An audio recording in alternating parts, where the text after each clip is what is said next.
So for a player who has never played a game like Crowfall, and that's pretty easy to find because there aren't very many, they may have just no frame of reference, like no idea what they're getting into. To tackle that problem, we thought it would be great to find some old Shadowbane players to share with us their war stories. So Shadowbane's probably one of the most memorable MMO experiences I've had. The community was awesome. The game was really cool. You log into Shadowbane for the first time, you had all of these options. Like, ooh, I can make a character, and I can see you get promoted to stuff, and I have a billion different races, and then top options onto that. I try to make characters on role-playing servers in current MMOs, which I won't name, and it's just like nobody's role-playing. There's no more community. There's no like, oh, that PK is notorious, I hate him. You know, this guild is like so annoying. Shadowbane was really about all of these little communities. One of the fun aspects of the game was just all these player affiliations.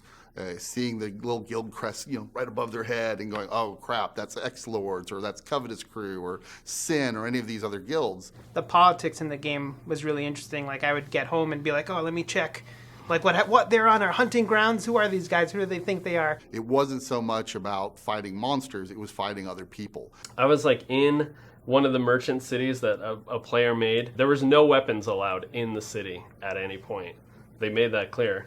And like some guy attacked me, and all of a sudden some dudes unstealthed and killed him like immediately.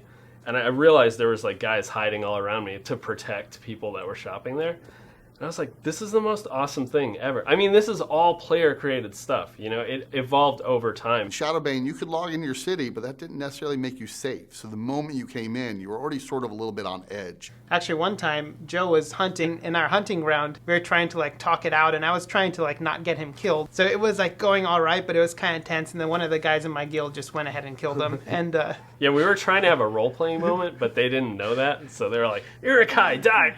And I was like, yeah, I was like talking. There was some talk for a little bit, but it didn't last long. His guild was the worst. So you could go in, there were lots of creatures you could kill, but at the end of the day, you were building your personal power to influence your guild power. And your guild power is basically there to build cities and to have a world power. You could look on the world map, and that was sort of the leaderboard of the game. Who had a city? How big was their city? You'd log in, you're like, what's this city that's right next to ours?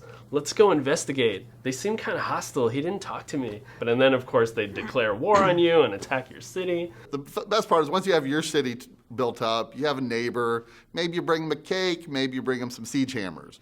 There would be like battle turf wars and stuff, and like a new city would go up. You're like, who are these guys? Are they going to try and like come in our hunting grounds? Shadowbane gave you a way to have these dynamics with other players where the world changed based off of those. Some days you built a city, some days you woke up and your city was gone. And a lot of that had to do with the alliances you're having with other players within the game. Honestly, to this day, it's unlike anything I've played. And I think, when I heard, Crowfall was sort of the spiritual successor to Shadowbane and had a lot of the same creative team behind it, I was like, yes, finally. I didn't honestly think we'd ever get another one. So I feel like if it's, in that spirit, I'm totally on board. I can't wait to play it.